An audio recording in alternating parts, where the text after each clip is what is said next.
এই হাদিসের সাথে এমন একটা শব্দ জুড়ে দেওয়া হয়েছে, এটা আমি না বললেই পারছি না। এটা আপনাদের মর্যাদার জন্য এতক্ষণ বললাম, তাদের হিতাহিত জ্ঞান নেই, কিন্তু এই হাদিসের সাথে একটা ছোট্ট একটা টুকরা জুড়ে দেওয়া হয়েছে। আপনি জানেন না এই টুকরার সাথে আপনার মান মর্যাদা কত। আসুন আমি আপনাকে সেই টুকরাটা স্মরণ করিয়ে দিই।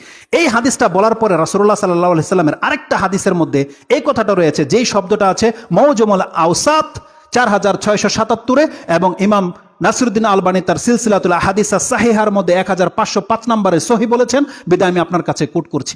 একতর রাসূল সাল্লাল্লাহু আলাইহি ওয়াসাল্লাম বলেছেন যে পৃথিবী ধ্বংস হবে না খারাপদের হাতে যতদিন পর্যন্ত নেতৃত্ব না যাবে। তারপরে রাসূল সাল্লাল্লাহু আলাইহি ওয়াসাল্লাম বলছেন ওয়া খায়রুন নাসি মুমিনুন বাইনা কারিমাইনি। এই শব্দটা খুব মারাত্মক একটা শব্দ, যেটা আপনাকে বুঝতে হবে যে আল্লাহ সুবহানাহু ওয়া তাআলা আপনার মান মর্যাদা কি রেখেছে। এই হাদিসের এই টুকরাটা আপনি জানেন না যে আপনার মান মর্যাদা কোথায় নিয়ে যাবে, আপনাকে কতটা চিন্তাশীল করবে আপনি জানেন না। রাসূল সাল্লাল্লাহু আলাইহি ওয়াসাল্লাম বলছেন যে সব থেকে উত্তম মানুষ হচ্ছে ওই মুমিন বাইনা কারিমাইনে, যারা দুই সম্মানিতর মাঝে রয়েছে। আমি প্রথমে এটা বুঝি নাই যে এটার মানে কি, তখন নেটে বিভিন্ন আলেমদের বক্তব্য শুনলাম এবং আমাদের উস্তাদের কাছে জিজ্ঞেস করেছি, তখন গিয়ে আলহামদুলিল্লাহ একটা রেজাল্ট পেয়েছি যে এটার মানে কি। আসুন এই মর্মে একটা এক্সট্রা হাদিসই আছে, সেই হাদিসের ভাষাটা হচ্ছে আল মুওজুমুল কবির লিত-তাবারানী, তিনি 165তে উল্লেখ করেছেন এবং সহিহুল জামিয়া সাগিরের মধ্যে 1130 নম্বরে রয়েছে। এই হাদিসটি এককভাবে বর্ণিত হয়েছে আব্দুল্লাহ ইবনে কাব ইবনুল মালিক আন আবিহি আন জাদ্দিহি, তিনি তার বাবা তিনি তার দাদা থেকে কোট করেছেন আন্নান নবী সাল্লাল্লাহু আলাইহি ওয়াসাল্লাম সুইলা, রাসূল সাল্লামকে জিজ্ঞাসা করা হয়েছে আইয়ুন নাসি আফদল, সব থেকে মর্যাদাবান মানুষ কারা, কে? রাসূল তার জবাবে বলেছিলেন মুমিনুন বাইনা কারিমাইনে, ওই মুমিন যারা দুই সম্মানিতর মাঝে রয়েছে। এখন আমাকে জানতে হবে যে সে দুই সম্মানিত মানে কি।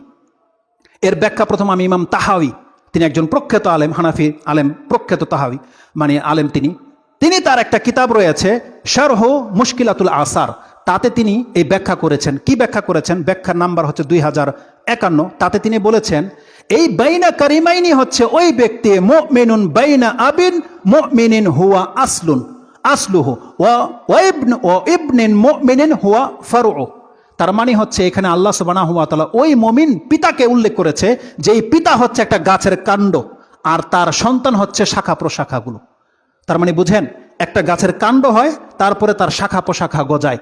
আল্লাহ সুবহানাহু ওয়া তাআলা একজন মুমিনকে এতটা সম্মানিত করেছে, যদি গাছের কাণ্ডটা আমি আর আপনি যদি মুমিন হই, তার মানে আমার আপনার বিয়ের পরে আমাদের যে বাচ্চা হবে ওরা কি হবে বলেন? ওরা মুমিন হবে।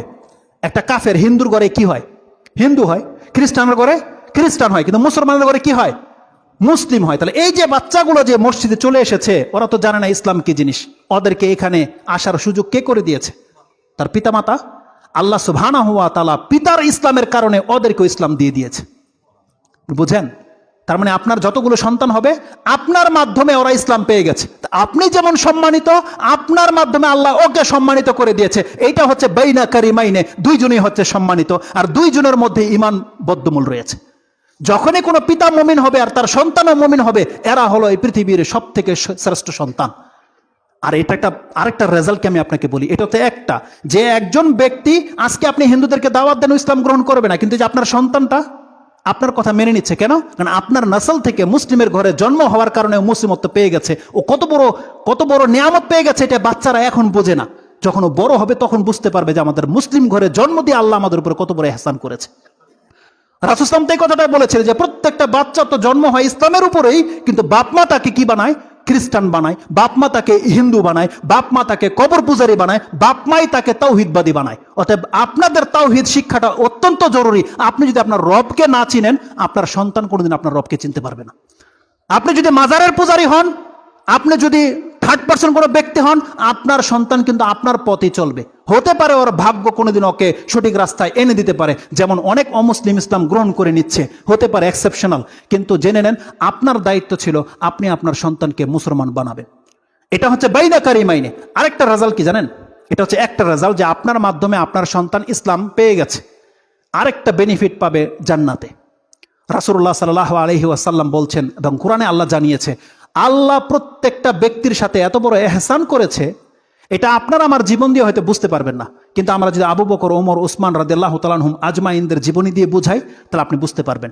আপনি কি মনে করেন আবু বকর রাদিয়াল্লাহু তাআলা আনহু ঈমান নিয়ে যেই জায়গায় পৌঁছে গেছে, তার সন্তান আব্দুর রহমান কি সেখানে পৌঁছে যেতে পারবে? ওমর রাদিয়াল্লাহু তাআলা ঈমান যেখানে, তার ছেলে আব্দুল্লাহর ইমান কি ওই জায়গায় গেছে? যেতে পারবে না। আর যারা গেছে তারা তো গেছে আলহামদুলিল্লাহ, যেমন হাসান হোসেন রাদিয়াল্লাহু তাআলার ইমান আলী রাদিয়াল্লাহু তাআলার মতন ইমান ওই জায়গায় পৌঁছে গেছে। কিন্তু কম্পেয়ার করলে যাদের তুলনামূলক নিচের দিকে আছে, আল্লাহ সুবহানাহু ওয়া তাআলা বলছেন একজন পিতার কারণে সন্তান কাল কিয়ামতের মাঠে ওই মর্যাদাকর জায়গাটা পেয়ে যাবে যেই জায়গাটা তার বাবা ইবাদত করে করে অর্জন করেছে। তার সন্তান যদি ওই ইবাদত করতেও না পারে, আল্লাহর দয়ায় সন্তানকে তার বাবার সাথে ওই স্থানে পৌঁছে দেবে।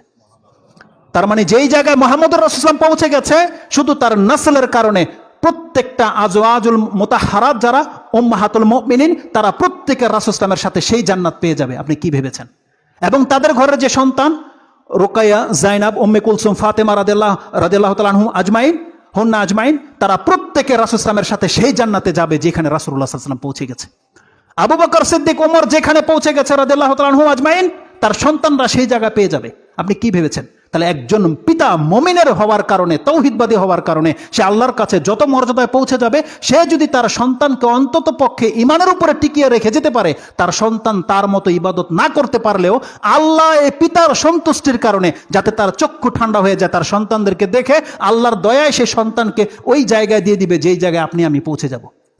এটা কত বড় এটা দলিল দিয়ে খুতবাটা আমি শেষ করে দিচ্ছি। সেই দলিলটা আপনি নিয়ে নেন কোরআন এবং হাদিস থেকে।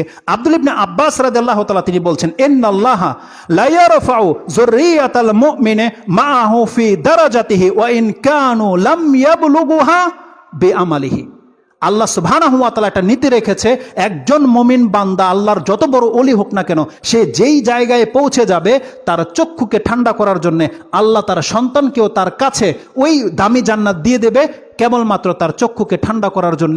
যদিও তার সন্তানের সেই ইবাদত নাই, যদিও তার সন্তানের অতটা ইবাদত নাই, কিন্তু তার বাবার কারণে সে ওই মূল্যবান জান্নাত পেয়ে যাবে। লিইউকিররা বিহি আইনুহা, যাতে করে সেই ব্যক্তি তার চক্ষু ঠান্ডা হয়ে যায়, তার সন্তানদেরকে দেখে তার জন্য কোনো কষ্ট না থাকে।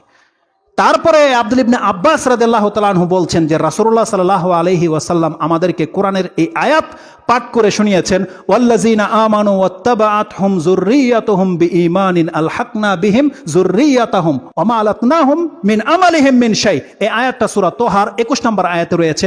আল্লাহ সুবহানাহু ওয়া তাআলা বলছেন, আল্লাযিনা আমানু, নিশ্চয় যারা ঈমান এনেছে, ওয়াত্তাবাআতহুম যুররিয়াতুহুম বিঈমানিন, ইমানের উপরে যারা আছে তার সন্তানরা যদি ইমানের উপরে থেকেও তার বাবার পথ অনুসরণ করে চলে, আল্লাহ বলছেন তার বাবা যেখানে পৌঁছে গেছে আমি ওকে ওইখানে পৌঁছে দেব, আর তার আমলে কোনো ঘাটতি করা হবে না। এই জন্য আল্লাহ সুবহানাহু ওয়া তাআলা যেন প্রত্যেকটা আপনাকে আমাদের প্রত্যেকটা গার্জিয়ানকে আল্লাহ আমাদেরকে মাপকাঠি করেছে। আমরা হলাম প্রত্যেকটা সেই ব্যক্তি, আমরা আমাদের পরিবারের লোকদের জান্নাতের সাবাবও হতে পারি, আমরা আমাদের পরিবারের ধ্বংসের কারণও হতে পারি।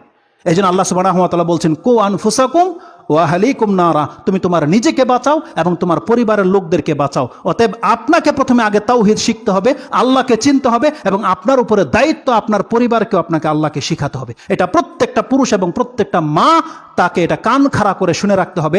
দেখেন, আপনার ফল্টের কারণে যদি আপনার সন্তানগুলো ধ্বংস হয়, আপনি যদি জাহান্নামী হওয়ার কারণে ওরা জাহান্নামী হয়, কিয়ামতের মাঠে আপনি হবেন সব থেকে ক্ষতিগ্রস্ত ব্যক্তি। আল্লাহ সুবহানাহু ওয়া তাআলা কোরআনে এই কথাটাই বলেছেন, আল্লাযিনা খাসিরু, যারা নিজেদেরকে ক্ষতিগ্রস্ত করেছে এবং তার পরিবারকে ক্ষতিগ্রস্ত করেছে, কিয়ামতের মাঠে এরা হবে সব থেকে বেশি ক্ষতিগ্রস্ত, যে নিজের এবং নিজের পরিবারকে ক্ষতিগ্রস্ত করেছে। আপনি কি জানেন আপনি আপনার নিজেকে এবং আপনার পরিবারকে কিভাবে ক্ষতিগ্রস্ত করছেন? এক তো আপনি ইসলাম শিখছেন না, কোরআন হাদিসের মতে আপনি চলছেন না, আপনি হয়তো কোনো পীরের মুরিদ হয়ে বসে আছেন, আপনি হয়তো কোনো খানকায় গিয়ে সেজদা করেন, আপনার কারণে আপনার স্ত্রীকে নিয়ে গিয়ে তাকেও সেজদা করিয়েছেন, তাকেও ডুবিয়েছেন, আপনিও ডুবেছেন। কিন্তু আপনি যদি একমাত্র আল্লাহর তাওহীদবাদী বান্দা হন, আল্লাহর কাছে একমাত্র চান, আপনি যাকে বিয়ে করবেন তাকে কিন্তু আপনি ওই শিক্ষাটাই দিবেন। আপনার ঘরে কোনো তাবিজ চলবে না, আপনার ঘরে কোনো কালি চলবে না, আপনার ঘরে কোনো টোটকা চলবে না, আপনার চলবেন একমাত্র আল্লাহর ভরসায়। তখন আপনার পরিবারের লোকগুলো কিন্তু আপনার মতোই আল্লাহ সুবহানাহু ওয়া তাআলাকে চিনবে। কিন্তু আপনার মধ্যে যত টোটকা ফোটকা জায়গা করে নেবে, আপনার এই পরিবারগুলো সেগুলোই শিখবে। এইভাবে একটা লোক মানুষকে হকের পথে নিয়ে আসার, এইভাবে একটা লোক মানুষকে গুমরাহের দিকে ঠেলে দেয়। আল্লাহ সুবহানাহু ওয়া তাআলার কাছে আমরা দোয়া করি, আল্লাহ সুবহানাহু ওয়া তাআলা তুমি আমাদেরকে ঈমানের পথে থাকার তৌফিক দান করো এবং আমাদেরকে এমন সঙ্গিনী দান করো আল্লাহ, যারা আমাকে ঈমানের পথে নিয়ে আসবে, এবং আমাদের দুইজনের মাধ্যমে এমন সন্তান তুমি আমাদেরকে দান করো আল্লাহ, যারা আমাদের পথ অনুসরণ করবে, যারা ঈমানের উপরে টিকে থাকবে, এবং আমাদের প্রত্যেককে আল্লাহ সুবহানাহু ওয়া তাআলা তুমি আমাদের উচ্চতর বন্ধুদের সাথে মিলিয়ে দাও, যে সাহাবায়ে কেরামরা আমরা ভালোবাসি। আল্লাহ এই ভালোবাসার কারণে তুমি বলেছো তাদের সাথে আমাদেরকে সাক্ষাৎ সাক্ষাৎ করিয়ে দেবে। নিঃসন্দেহে আল্লাহ আমরা তোমার নবী মুহাম্মদুর রাসূলুল্লাহ সাল্লাল্লাহু আলাইহি ওয়াসাল্লামকে ভালোবাসি, সাহাবা একরামদেরকে ভালোবাসি। আল্লাহ আমাদের অতটা আমল নাই, আল্লাহ তুমি এই ভালোবাসার কারণে আমাদেরকে সাহাবীদের কাছ পর্যন্ত পৌঁছে দাও। আল্লাহ তাদের যে জান্নাত দিয়েছো আমাদেরকে সেই জান্নাতে পৌঁছে দাও ইয়া রাব্বাল আলামিন। সুবহানা রাব্বিকা রাব্বিল ইজ্জাতি আম্মা ইয়াসিফুন ওয়া সালামুন আলাল মুরসালিন আলহামদুলিল্লাহি রাব্বিল আলামিন।